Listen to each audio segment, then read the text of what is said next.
ये मेरे पास फिगर है, इस तरह से पैराबोलिक शेप है ये, ठीक है। और उसके बाद ये स्मूथली स्ट्रेट हो गया ये, उसके बाद फिर से पैराबोलिक शेप हो, कुछ इस तरह से, ठीक है। फ्रॉम हेयर टू हेयर ये स्ट्रेट लाइन है, पोर्शन में लिख देता हूँ, ओ है ये बी है, ये सी है, and this is point D. On this axis displacement, and on x-axis this is time in second and displacement in meter,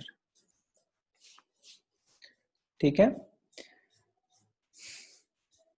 ये है पैराबोला,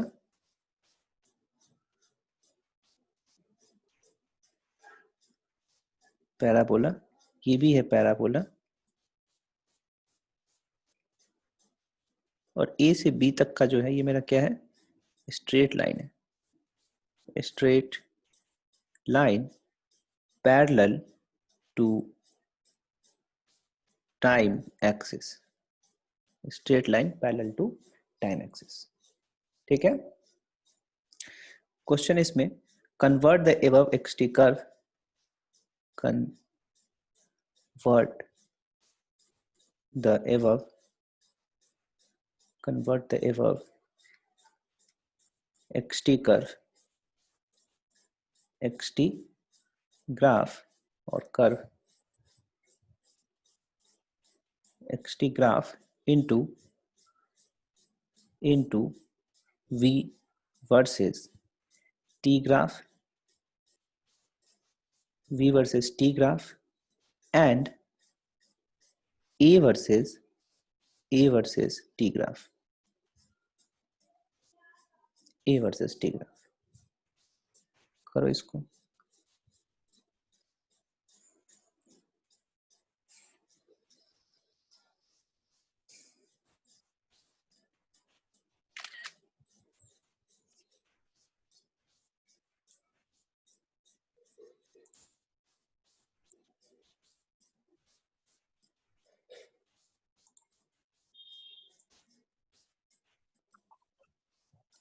मैं क्या कर रहा हूँ, v वर्सेस t का ड्रॉ करने जा रहा हूँ, ठीक है। t क्या होगा, सेकेंड में, और वेलोसिटी मीटर पर सेकेंड में। This is on y axis, this is on x axis, ठीक है।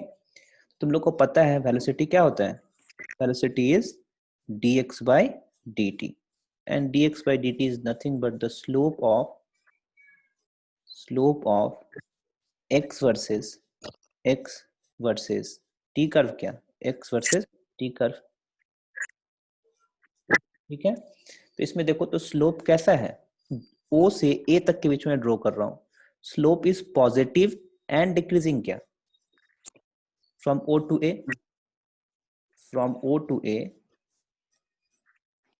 from o to a in figure, इसको फिगर 1 कर देता हूं मैं, इन फिगर 1 क्या है, o to a, slope is positive and decreasing, क्या slope is positive and decreasing, yes और नो? यस सर, इंक्रीजिंग होगा ना। स्लोप इंक्रीज कहाँ कर रहा है, स्लोप देखो ना डिक्रीज कर रहा है, क्या इंक्रीज कब करता है, जब ऐसा होता तब, क्या इसमें स्लोप दो तरह यस होते हैं, सर, पॉजिटिव, दो नोट्स मैंने लिखाया था बहुत पहले जब यस मैथ कर रहे थे हम लोग, समझ गया sir. Positive slope and negative slope. इसमें ये दो क्या है, पॉजिटिव स्लोप है, एक इंक्रीजिंग वाला, एक डिक्रीजिंग वाला है, ठीक है। दिस इज डिक्रीजिंग, और कंफ्यूजन हो तो टेंजेंट खींच लो ना, यहाँ पे टेंजेंट खींचो और फिर टॉप मोस्ट पे जाकर टेंजेंट खींचो, जीरो हो गया इधर, है ना, मतलब जीरो पे टेंड कर रहा है ये, इधर एंगल ज्यादा, इधर एंगल कम हो रहा है, तो स्लोप क्या हो रहा है, डिक्रीज कर रहा है।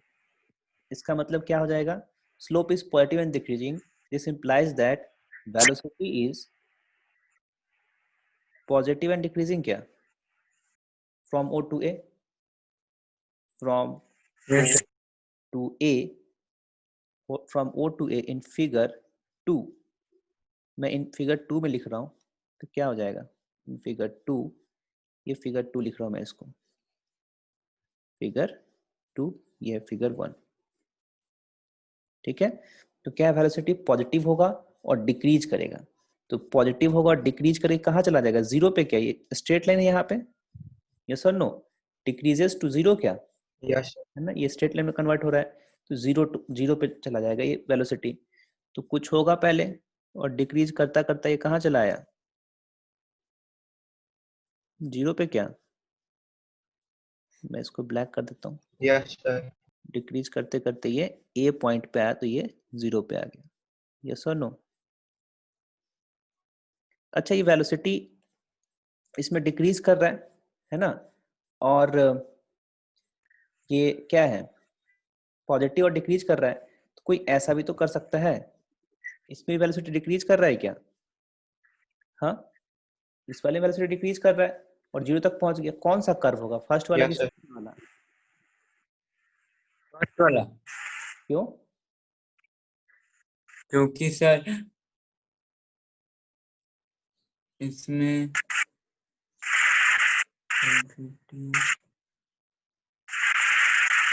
ये निगेटिव हो गया है ना, इसलिए क्या, इसका स्लोप निगेटिव पॉजिटिव से कुछ नहीं हो रहा ना, इसकी ये वेलोसिटी पॉजिटिव होना चाहिए, इस पूरे कर्व में वेलोसिटी पॉजिटिव है, कोई ऐसे भी ड्रॉ कर सकता है, ये सर नो, इसमें भी डिक्रीज कर रहा है, तो इन तीनों कर्व में कौन सा होगा, कौन तुम चूज करोगे, तो तीनों कर्व हो सकते हैं पॉसिबल, सर बीच वाला, बीच वाला कैसे, क्यों, कोई रीजन बताओ, रेड वाला भी हो सकता है, ये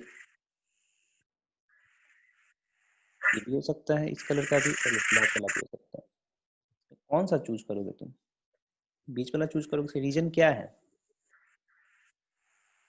इसका रीजन ये है कि जब तुम पैराबोलिक इक्वेशन को, sir parabolic slope negative slope तो तीनों में ही निगेटिव है ना, स्लोप की निगेटिव पॉजिटिव से तो एक्सेलरेशन निगेटिव पॉजिटिव होगा, हमारा इसका स्लोप पता है कि इसका स्लोप क्या है, पॉजिटिव है, तो वेलोसिटी पॉजिटिव होगा, और तीनों कर्व में वेलोसिटी पॉजिटिव ही है, दिख रहा है, तीनों कर्व में वेलोसिटी क्या है, पॉजिटिव ही है ना, और तीनों केस में वेलोसिटी क्या हो रहा है, डिक्रीज हो रहा है, तो तीनों केस में वेलोसिटी डिक्रीज हो रहा है।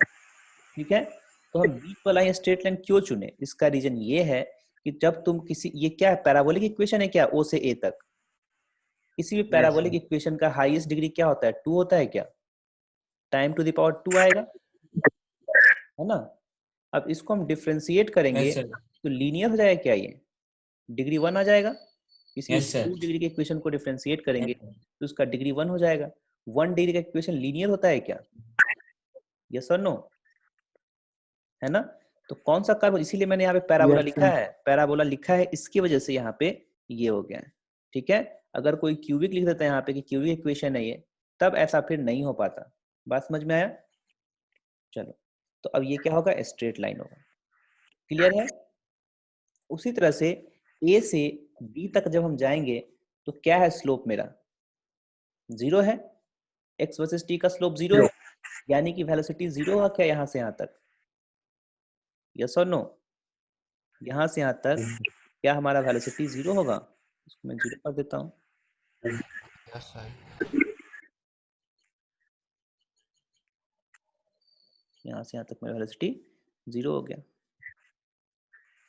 ठीक है, यहाँ से यहाँ तक वेलोसिटी मेरा क्या हो गया, जीरो हो गया, उसको मैं ऐसे दिखा रहा हूँ, थोड़ा मोटा कर देता हूँ, ठीक है। उसके बाद फिर से ये क्या हो रहा है, स्लोप, स्लोप इज इंक्रीजिंग क्या, मैं इसमें स्टेटमेंट में नहीं लिख रहा हूँ, ठीक है, बहुत बार हम लिख चुके हैं। अब इस केस में क्या हो रहा है, बी से डी तक स्लोप पॉजिटिव है और क्या हो रहा है, इंक्रीज कर रहा है, यस और no, slope is positive and increasing, इसका मतलब क्या, velocity will be positive and increasing क्या, इस केस में velocity will be positive and increasing, तो velocity will be positive and yes increasing sir, will B,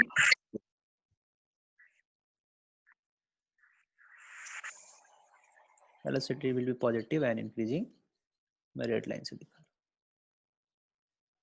clear है, कोई दिक्कत, तो मेरा भी यही बना था, ये बना था, वेरी गुड, नो सर किसका किसका ये बना था, हैंड रेज करना, सर मेरा सर, विवेक का, वेरी गुड, आदित्य का ही बना था ये, वेरी गुड। आदित्य शर्मा और क्षितिज, सर आधा बनाए थे, लास्ट वाला नहीं बना पाया था। अच्छा वेरी ठीक है। और क्षितिज तुम्हारा?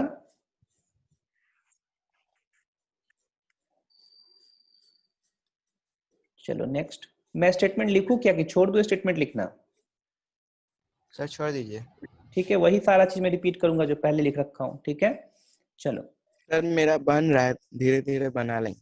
हाँ, अभी तो एक ही क्वेश्चन किया ना, प्रैक्टिस करेंगे इसके ऊपर तो बहुत स्मूथ और बहुत अच्छे से हो जाएगा, ठीक है। और इसमें स्टेटमेंट तुम लोग खुद से लिख लेना सारे पोर्शंस के लिए, ठीक है क्या? Yes sir. इसको मैं ओ प्राइम लिख देता हूँ, इसको मैं ए प्राइम लिख देता हूँ, इसको मैं बी प्राइम और इसको मैं सी प्राइम कर देता हूँ। अब हम लोग एक्सेलरेशन की बात कर लेते हैं, ठीक है। सिंपल, जैसे मैं x से t में आया, देखा कि x वर्सेस t कर्व का स्लोप होता है वेलोसिटी, वैसे ही एक्सेलरेशन v वर्सेस t का स्लोप होता है। यस और नो? ये भी आसान है, सेम ही चीज है। अब देखो, ओ से ए प्राइम में देखो, ओ प्राइम से ए प्राइम में क्या है हमारे पास? मैं इसी के नीचे ड्रॉ कर लेता हूँ। हम लोग का कांस्टेंट होगा। कांस्टेंट है स्लोप, और निगेटिव है कि पॉजिटिव है स्लोप?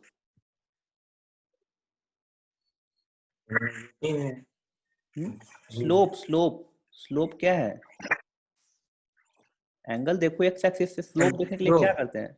हाँ, एक्सेलरेशन स्लोप होता है ना, v वर्सेस t का। ये टाइम है सेकेंड में, और जो एक्सेलरेशन है मीटर पर सेकेंड स्क्वायर में, ठीक है। तो क्या होता है ये acceleration? D by d t होता है। Acceleration is equal to d v by d t, और ये क्या है? This is slope of v versus t curve. क्या v वर्सेस t कर्व? इसका स्लोप देखो तो o से o प्राइम से a प्राइम में स्लोप निगेटिव है क्या? 90 डिग्री से बड़ा एंगल बन रहा है ना, theta is greater then 90 degree, so slope is negative. D by d T negative है, डी बाई डी टी क्या है? निगेटिव है एंड कांस्टेंट है क्या? D by d T negative and constant, yes और नो? तो ये हो जाएगा निगेटिव एंड कांस्टेंट। तो निगेटिव वाले एक्सेलरेशन को निगेटिव में लिखूंगा तो नीचे कर दूं क्या? है ना, मैं नीचे चला जाऊंगा तो एक्सेलरेशन मेरा क्या है, यहाँ से यहाँ तक निगेटिव है और कांस्टेंट है। कांस्टेंट तो मैं स्ट्रेट लाइन बना दूंगा इसको। क्लियर है? निगेटिव एंड कांस्टेंट, ठीक है। कोई दिक्कत नहीं होना चाहिए, ठीक है। क्या निगेटिव हो गया और कांस्टेंट हो गया। अच्छा, यहाँ पे तो वेलोसिटी ए प्राइम से बी प्राइम में क्या है? जीरो है, इसको मैं ओ डबल प्राइम कर देता हूँ और इसको ए डबल प्राइम। इसमें वेलोसिटी जीरो हो गया, तो चेंज इन वेलोसिटी जीरो हो गया, तो एक्सेलरेशन जीरो हो जाएगा इसमें। इसमें एक्सेलरेशन मेरा जीरो हो गया। अच्छा देखो तो पॉइंट ए प्राइम पे कोई एक्सेलरेशन बता सकता है क्या? नहीं बता सकता, क्योंकि यहाँ पे कस्प बन रहा है ना, शार्प पॉइंट बन रहा है यहाँ पे ए प्राइम बी प्राइम पे, तो यहाँ तुम नहीं बता सकते हो, इसीलिए ये डिसकंटिन्यूअस आ रहा है यहाँ पे, ठीक है। ये कंटिन्यूअस कर्व नहीं है एक्सेलरेशन वर्सेस टाइम का। क्लियर है? उसके बाद फिर से बी प्राइम, ये ए डबल प्राइम और ये बी डबल प्राइम हो गया। अच्छा, बी प्राइम सी प्राइम में देखोगे अगर तुम, तो इसका स्लोप कांस्टेंट एंड पॉजिटिव है क्या? Yes sir. कांस्टेंट पॉजिटिव है, कांस्टेंट एंड पॉजिटिव को ऊपर लिखेंगे हम लोग, ठीक है। तो ये हमारा हो गया ग्राफ ए वर्सेस टाइम का। क्लियर है? B prime double prime and c double prime. कोई दिक्कत किसी को? No sir. No sir. ठीक है, कुछ भी आ जाए, कैसा भी क्वेश्चन आ जाए, तो लोग देख रहे होंगे कि तुम्हारा जो पास्ट नॉलेज है उसी पे सारे बन रहे हैं क्या, है ना? Yes sir. चलो इसको नोट कर लो जल्दी से।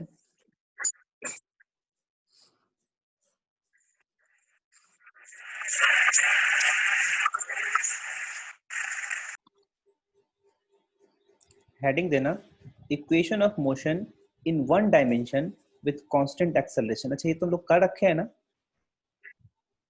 ठीक है। ये तीनों इक्वेशंस पता है तुम लोगों को। v is equal to u plus a t and x is equal to ut plus half AT square half and AT square A square is equal to U square plus 2AX। ठीक है, ये ये सारे के सारे equations कब कब valid होंगे? जब एक्सेलरेशन क्या होगा? एक्सेलरेशन कांस्टेंट होगा और कांस्टेंट इज इक्वल टू ए यहाँ पे है। और क्या होना चाहिए? सारे पैरामीटर्स एक ही लाइन में होने चाहिए।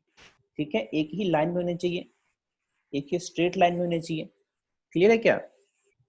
एक ही स्ट्रेट लाइन में होने चाहिए। ठीक है, मोशन इन 1D हम लोग जो पढ़ रहे हैं वो क्या है? मोशन किसी एक स्ट्रेट लाइन में ही होगा, एक डायमेंशन में हो रहा है। अगर किसी प्लेन में मोशन होना स्टार्ट हो जाए, सपोज मोशन इधर होने लगा, ठीक है, प्लेन में होने लगा, तो एक साथ दोनों कोऑर्डिनेट चेंज कर रहा है क्या? एक्स और वाई, है ना? अगर इस पाथ पे चलने लगा पार्टिकल तो एक्स भी चेंज हो रहा है, वाई भी चेंज हो रहा है। तो इस तरह के मोशन को हम लोग 2D मोशन बोलते हैं।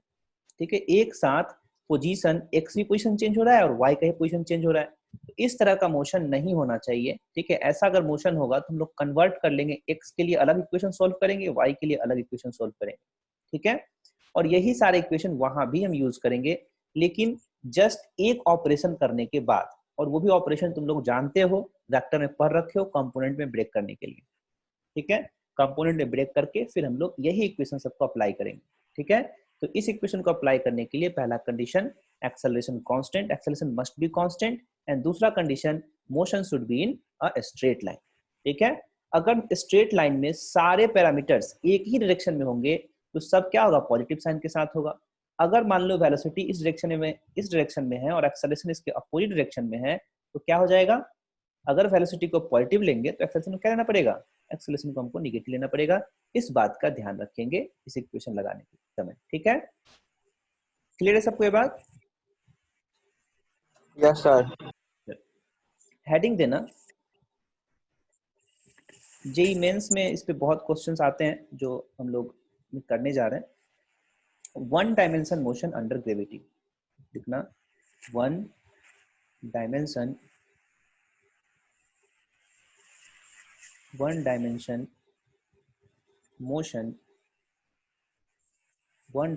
Motion under gravity,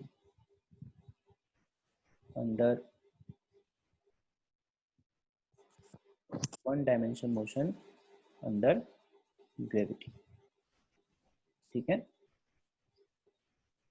one dimension motion under gravity. इसमें भी क्या होता है? मोशन 1D होता है। तुम अगर वर्टिकली फेंकोगे, अगर वर्टिकली अपवर्ड फेंकोगे तो क्या होगा? मोशन एक स्ट्रेट लाइन पे होगा क्या? इसी पाथ पे ऊपर जाएगा, इसी पाथ पे वापस लौट जाएगा। यस और नो? जब वर्टिकली ऊपर फेंकेंगे हम लोग तो क्या हो जाएगा? मोशन इन वन डायमेंशन हो जाएगा, motion in a straight line हो जाएगा। क्लियर है? लेकिन अगर तुम कुछ एंगल से फेंक दोगे तो क्या मोशन इन वन डायमेंशन रहेगा? इस वाले केस में तो मोशन इन वन डायमेंशन रहेगा, इस वाले केस में मोशन इन वन डायमेंशन रहेगा? नहीं रहेगा इस वाले केस में। ठीक है, इसमें क्या होगा? मोशन इन टू डायमेंशन हो गया क्या? दोनों कोऑर्डिनेट चेंज करेगा इसमें। यस क्या सर होगा? एक ही कोऑर्डिनेट चेंज करेगा, दैट इज वाई। इस केस में एक्स और वाई दोनों कोऑर्डिनेट चेंज करेंगे तो ये मोशन इन 2D हो जाएगा। जस्ट मोशन इन 1D के बाद हम लोग यही पढ़ेंगे, इसको दोनों कंपोनेंट में ब्रेक कर लेंगे। ठीक है, अगर वेलोसिटी इस डायरेक्शन में दे रखा है तो हम लोग वेलोसिटी को इधर बना देंगे और एक वेलोसिटी को इधर बना देंगे और दोनों को सेपरेटली सोल्व कर लेंगे। y के लिए अलग से सोल्व करेंगे और x के लिए अलग सोल्व करेंगे और वही इक्वेशन लगाएंगे जो अभी हम लगाने जा रहे हैं। सारे इक्वेशन सेम ही लगाएंगे। ठीक है, साइन का ध्यान रखते हुए। और एक्सेलरेशन अच्छा, ग्रेविटी के अंदर एक्सेलरेशन कांस्टेंट होगा या एक्सेलरेशन कांस्टेंट नहीं होगा वो हम लोग एक बार देख लेते हैं। ठीक है, चलो मान लो ये मेरा अर्थ है। ठीक है, क्या ये क्या है? अर्थ है। इसका सेंटर कुछ यहाँ पे है, इसका सेंटर कुछ यहाँ पे है। ठीक है, और इसका मास, हम इस अर्थ का मास को m ले रहे हैं। This is centre of earth. मान लो मेरे पास ये कोई स्मॉल m मास का बॉडी है, इसका मास कितना है? स्मॉल है, और ये सेंटर ये अर्थ है, अर्थ ऑफ मास m। ठीक है, इसका रेडियस, अर्थ का रेडियस कैपिटल R हम ले रहे हैं। ठीक है, अर्थ का रेडियस कितना ले रहे हैं? दिस इज कैपिटल r, ठीक है। और जो हाइट है, अर्थ सरफेस जो हाइट है वो हम कैपिटल H ले रहे हैं। जो अर्थ सरफेस से हाइट है किसका, तुम्हारे मास का जो हाइट है अर्थ सरफेस से, this is capital H and what is this, this is capital R के। रेडियस सब जगह सेम होगा, ठीक है। कैपिटल अगर आइडियल केस ले अर्थ का, अगर राउंड माने स्फीयर मारे तो क्या हो जाएगा, सब जगह रेडियस सेम होगा अगर स्फीयर मानेंगे, ठीक है। ये हो गया R। तुम लोग को पता है कि न्यूटन्स लॉ ऑफ ग्रेविटेशन में उसने क्या बताया था कि अगर दो मास है, क्लास 9th में लोग पढ़े थे कि अगर दो मास है सपोज m1 एंड m2, तो इन दोनों के बीच जो फोर्स लगता है वो F is equal to G m1 m2 divided by distance between them का स्क्वायर। अगर r इसके बीच का डिस्टेंस है तो r स्क्वायर होता है क्या, ऐसा पढ़े थे क्या हम लोग, याद है? यस और नो, ऐसा पढ़े थे हम लोग। F क्या होता है, ये डायरेक्टली प्रोपोर्शनल टू मास होता है एंड इनवर्सली प्रोपोर्शनल टू इसके रेडियस का स्क्वायर होता है। तुम लोग ये भी पढ़े थे, ये केपलर के थर्ड लॉ से डिराइव्ड होता है, आर स्क्वायर लॉ, ठीक है। ये 9th के बुक में ये बात पीले कलर का करके बॉक्स में लिख रखा है, तुम लोगों ने शायद पढ़ा होगा इस चीज को, ठीक है। तो ये F is equal to G_m1 m2 upon r square होता है। ये फोर्स, दो मास के बीच में जो फोर्स लगेगा वो क्या हो गया, G_m1 m2 upon r square. और फोर्स है, ये वेक्टर क्वांटिटी है तो डायरेक्शन भी होगा, और डायरेक्शन क्या हो जाएगा, टुवर्ड्स ईच अदर।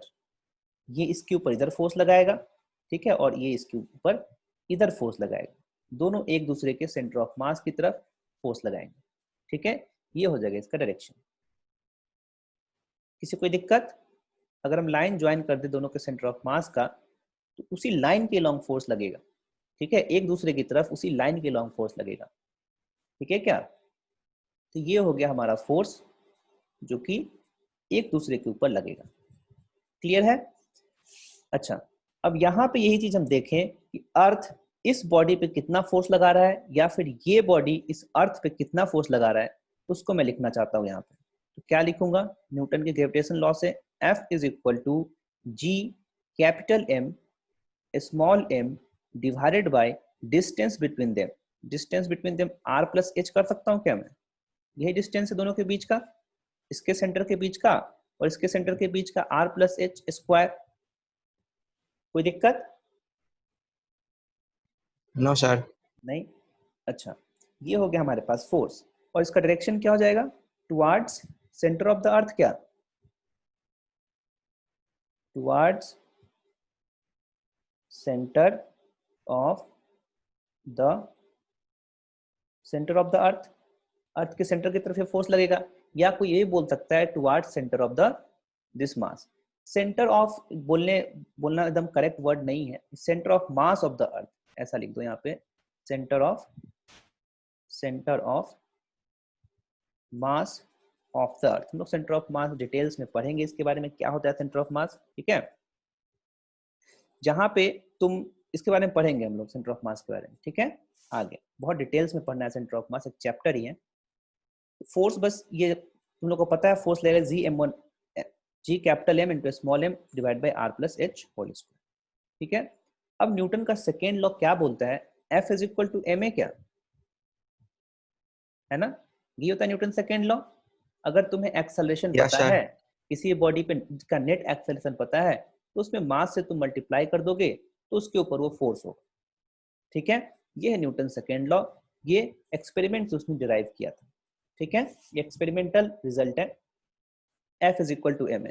तो हमको अगर एक्सेलरेशन निकालना है तो क्या मैं फोर्स से मास में डिवाइड कर दूं तो एक्सेलरेशन आ जाए क्या, यस और नो, ठीक है। कोई दिक्कत?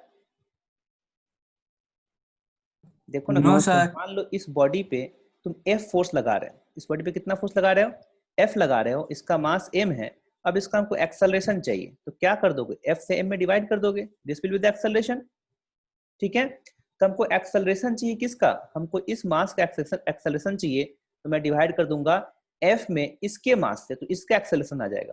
तुमसे कोई पूछे कि अर्थ का एक्सेलरेशन बताओ तो क्या करेंगे, इसी फोर्स में अर्थ के मास से डिवाइड कर देंगे, तो ये एक्सेलरेशन ऑफ अर्थ हो जाएगा क्या, ठीक है, जो कि बहुत ही कम होगा एक्सेलरेशन ऑफ अर्थ। जिस तरह से ये एक्सेलरेट होता है, कोई पत्थर को तुम ड्रॉप करते हो एक्सेलरेट होता है अर्थ की तरफ, उसी तरह से अर्थ भी उसकी तरफ एक्सेलरेट होता है, लेकिन उसका एक्सेलरेशन बहुत कम हो जाएगा क्या, क्योंकि उसके मास से जब डिवाइड करेंगे अर्थ के मास से तो बहुत ज्यादा मास होता है, तो एक्सेलरेशन बहुत ही कम हो जाएगा, बट अर्थ भी एक्सेलरेट करता है। ठीक है, बात समझ में आया।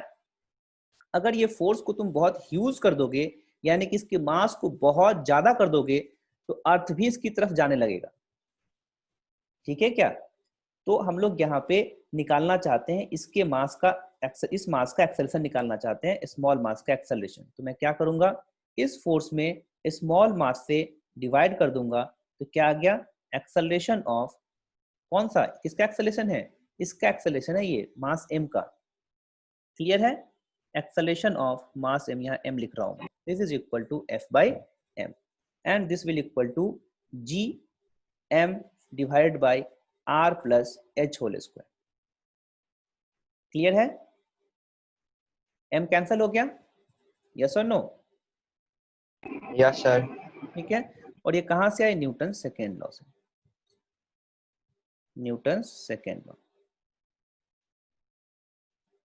Newton second law. ठीक है, अब अगर हम ये ज्यूम कर ले कि अगर हम लोग अर्थ के आस पत्थर जब फेंकेंगे हम लोग, तो उसका रेडियस ऐसा तो नहीं कि 6400 किलोमीटर तक हम पत्थर फेंक देंगे, यस और नो। चाहे कोई बिल्डिंग बनाएंगे हम लोग तो 1 किलोमीटर का बिल्डिंग बना देंगे, मतलब 500 किलोमीटर का बिल्डिंग बना दी, ऐसा तो नहीं हो सकता। ठीक है क्या, कोई टावर होगा तो ज्यादा ज्यादा 1000 मीटर हो सकता है, उससे ज्यादा तो नहीं हो सकता, है ना। तो क्या मैं मान सकता हूं कि radius of earth is greater then h, जो h है ये हाइट है, जिस हाइट पे तुम्हारा पत्थर है सरफेस से, उस हाइट का मैं क्या कर रहा हूँ, उस हाइट को नेग्लिजिबल मान रहा हूँ as compare to radius of earth, क्योंकि रेडियस ऑफ अर्थ 6400 किलोमीटर होता है। और तुम जो भी एक्सपेरिमेंट करोगे अर्थ के सरफेस पे, तो कितने हाइट तक जाओगे, 100 मीटर, 150 मीटर, 200 मीटर, यस और नो। और बहुत ज्यादा हाइट पे चले जाओगे तो हम ये चीज नहीं कर सकते, हम लोग नेग्लेक्ट नहीं कर सकते हाइट को। ठीक है, बट अर्थ के आसपास अगर हम लोग एक्सपेरिमेंट कर रहे हैं तो हम लोग एच को नेग्लेक्ट कर सकते हैं। ठीक है, अगर h is greater than r is greater than h होगा तो क्या हो जाएगा, this implies that r plus h approximately r हो जाएगा क्या, यस और नो, आर मान सकते हैं इसको, क्योंकि आर क्या बहुत ही बड़ा है, यस और नो। देखो ना, अगर कोई किसी के पास 1 करोड़ रुपया यस है, सर। किसी के पास 1 करोड़ रुपया है, ठीक है, उसमें 50 पैसा ऐड कर दे, क्या फर्क पड़ेगा, कोई 1 करोड़ बोल दे, गलत कर रहा है क्या वो, नहीं। नो वही वाला सर। बात है यहाँ पे, 6400 किलोमीटर है, उसमें 50 मीटर तुम ऐड कर दो, 6400 किलोमीटर, उसमें तुम 50 मीटर ऐड कर दो, और उसमें लिख दिया 6400 किलोमीटर, तो कुछ गलत किया है क्या, कुछ भी उसने नो गलत सर। किया है। ठीक है, उतना एरर चलेगा। ठीक है, उससे तुम्हारे कैलकुलेशन पे फर्क नहीं पड़ेगा, जो तुमको चाहिए वो तुमको मिल जाएगा। ठीक है, तो r प्लस एच को हम लोग r लिख सकते हैं, यानी कि एक्सेलरेशन, मैं a लिख रहा हूँ, एक्सेलरेशन ऑफ क्या है ये, एक्सेलरेशन ऑफ इस मास का एक्सेलरेशन लिख रहा हूँ मैं, अर्थ का एक्सेलरेशन नहीं लिख रहा हूँ, अर्थ का एक्सेलरेशन बहुत ही कम होगा क्योंकि अर्थ का मास बहुत ही ज्यादा है। ठीक है, तो acceleration this is equal to क्या हो जाएगा, G M divide by r plus h को मैंने r लिख दिया, this is r square. Clear है, g का वैल्यू तुम लोग को पता है, कितना होता है g का वैल्यू, 9.8। g कैपिटल जी,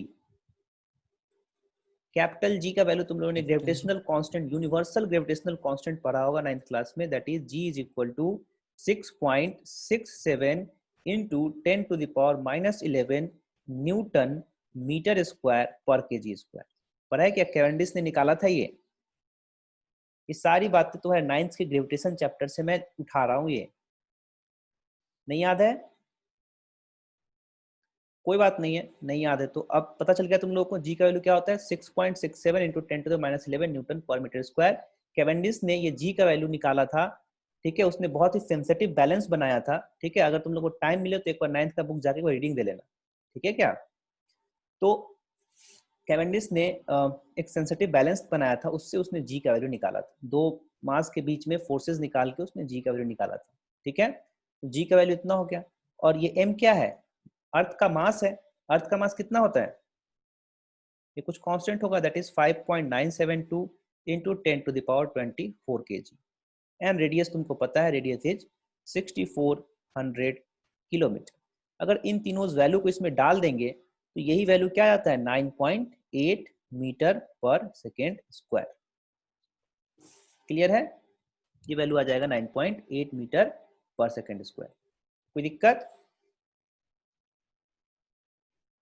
यस और नो? ओके सर, समझ गया अच्छे से। ठीक है, ये है acceleration of stone. Acceleration of stone is equal to, मैं एम को हटा रहा हूं यहां से, ए लिख रहा हूं। ठीक है, यहां तक नोट करो तो फिगर सबसे पहले बनाना। सबसे पहले मैं रेड से सर्कल कर रेड से कर रहा हूं। सबसे पहले ये हेडिंग देना, उसके बाद ये फिगर बनाना। फिगर में जो भी डिटेल्स लिखा हुआ है सारे डिटेल्स को लिखना।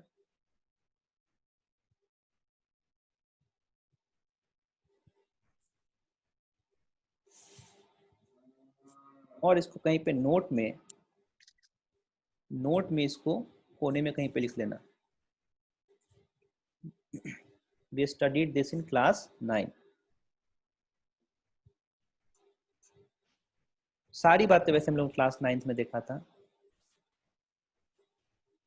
इसलिए मैं रिपीट कर रहा हूं। उसके बाद ये स्टेप्स लिखना सारे।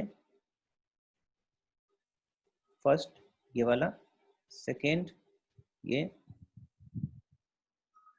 थर्ड, फोर्थ, और ये भी लिख लेना डाटा बगल में। ठीक है, acceleration due to earth is A is equal to 9.8 meter per second square.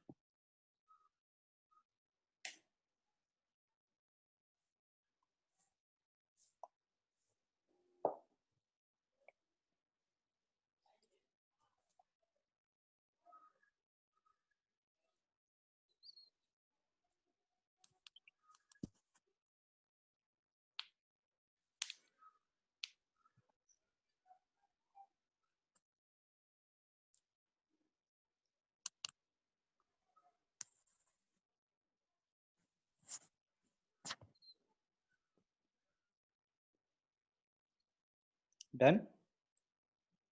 Yes sir.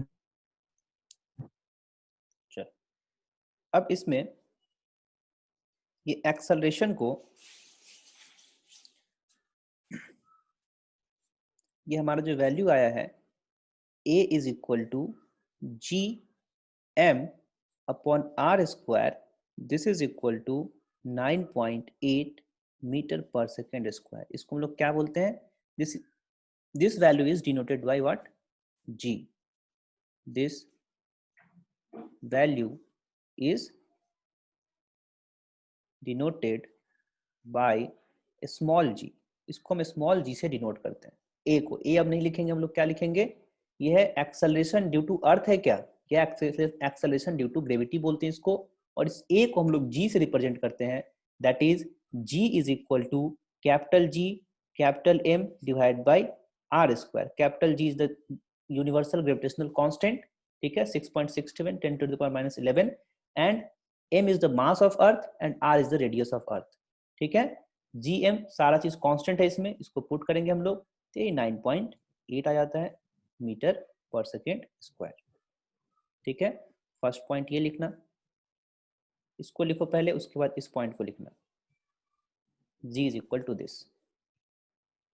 ठीक है, next point, g is called acceleration due to gravity. क्या कहते हैं g को, g is called acceleration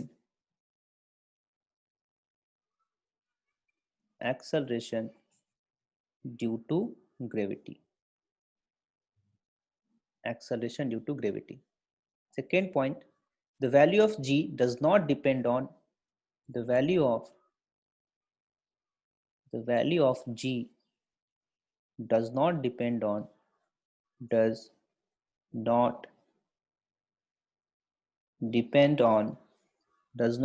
on mass of stone।